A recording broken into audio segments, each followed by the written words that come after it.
Hi, good morning. My name's Andrew from Deefer Diving. Welcome to our latest video from the Master Diver series. Today we're going to talk a little bit about saver dive kits, the things that you see when instructors and staff are coming on board with dry bags that have all sorts of things that I'll show you in a moment, maybe Tupperware boxes, small or big. And I'll whip you through what I take to keep a dive going and hoping that all of our clients have tons of fun.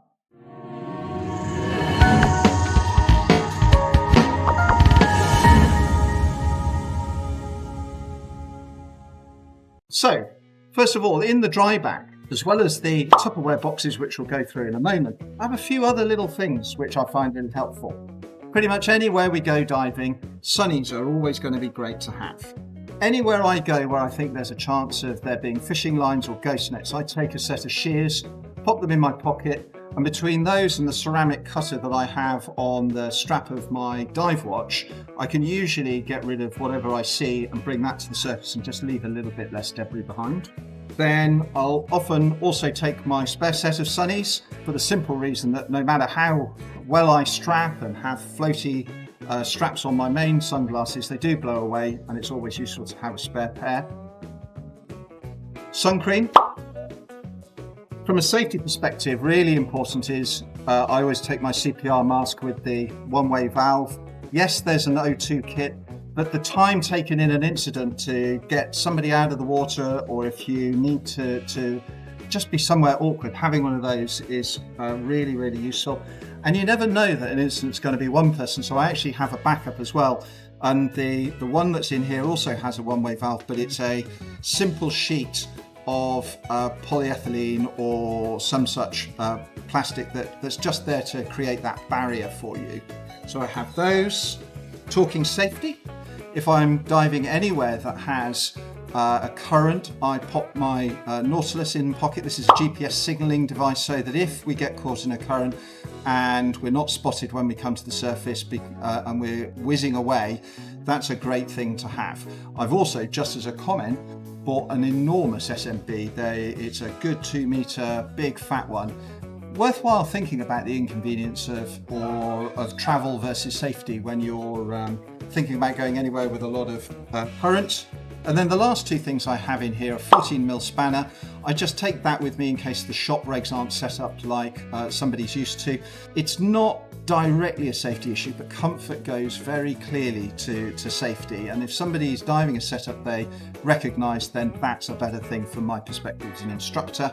And then lastly, I have a spare battery for my torch. Keep it in a waterproof container because seawater and lithium ion don't really mix very well. And I take that so that I always know that I can jump in the water with a torch that's got the power so that I can point out interesting things to my clients. And then the last two things that are in there are these Tupperware boxes. So I'm just going to push these things out of the way for a moment and walk you through what's in here. So the first box, I have a neoprene mask strap. What's different about this is that it has a fabric strap, and the reason that that's useful is that it works with virtually every mask system because you're just threading it through. You don't have to worry about strap widths because there's nothing really narrower than that, and it fixes to itself, so you don't need to worry about teeth or ratchets or anything like that. So it's a great universal solution to the problem of a mask strap going, and it keeps the customer in their mask, although we always take a spare.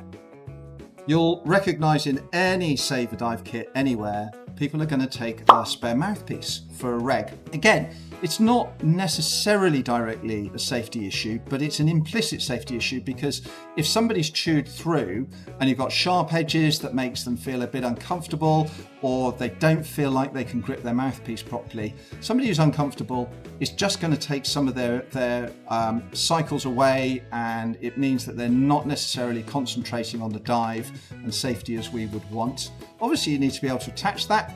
So I have zip ties. If you've got the space, why take one when you can take two? And in my case, because I'm running Scuba Pro regs, I have a couple of the Scuba Pro clips that work like a zip tie, but are actually designed for the size of their mouthpiece aperture directly. It's all smooth, no bumps, really, really good piece of kit.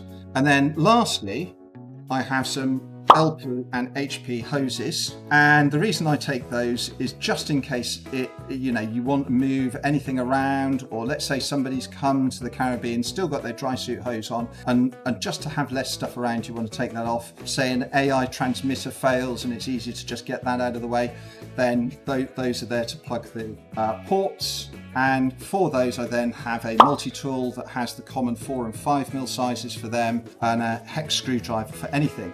Little top tip, this is a Lezyne cycling multi-tool.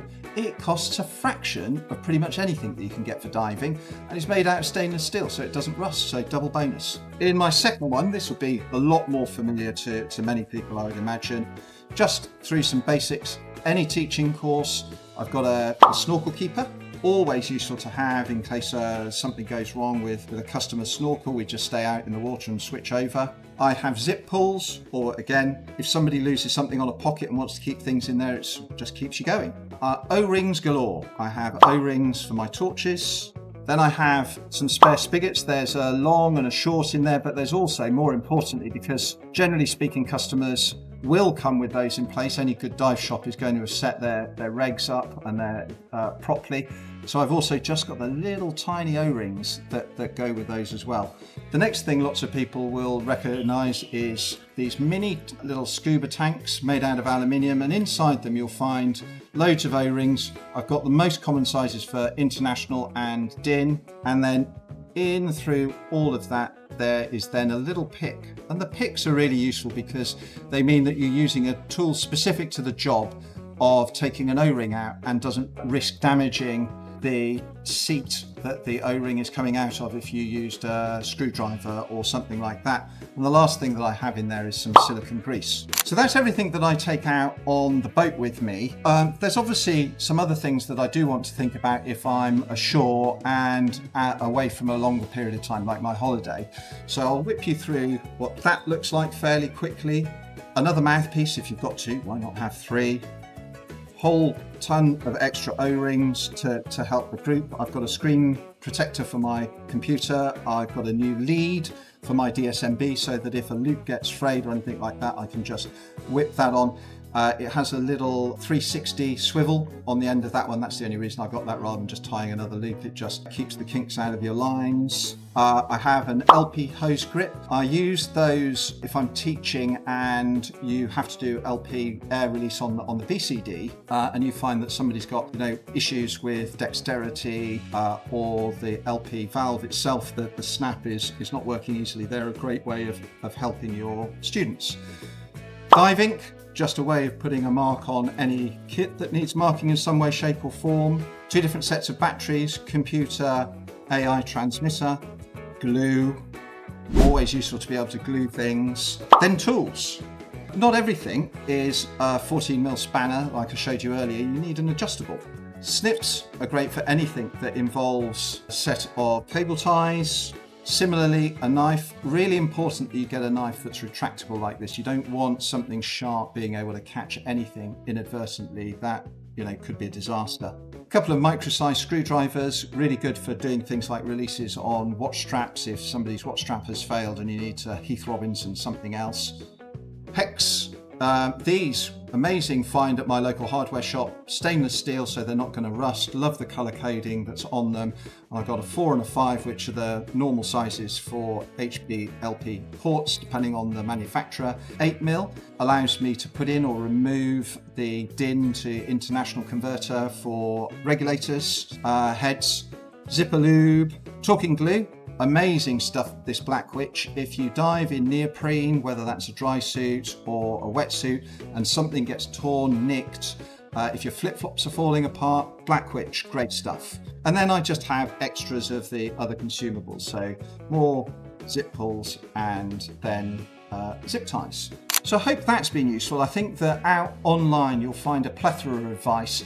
I find that some of the lists I find are too long, and what I ended up doing was essentially mashing together a whole bunch of lists, made it the superset of everything that I found, and then put a line through everything that I didn't think was relevant to me or the things that I would expect a dive boat itself to have, so that we don't end up with 15 pieces of the same things. There is a real balance when you're traveling and diving between the things that you know that you need and the things that you want to rely on. And if you've got any doubt about that, any good dive shop will answer an email inquiry. If you want to know whether to bring something, just let us know and we'll tell you whether we've got it or not. So there we go. I hope that's been really useful. If you've got any questions, if you think there's anything I should be carrying that I haven't got, please do add it into the comments. Otherwise, we look forward to seeing you on the next episode in the series. And if you're liking this, please do hit the like button. It really does help us to keep in contact with you and build a community out there. Thank you for your time.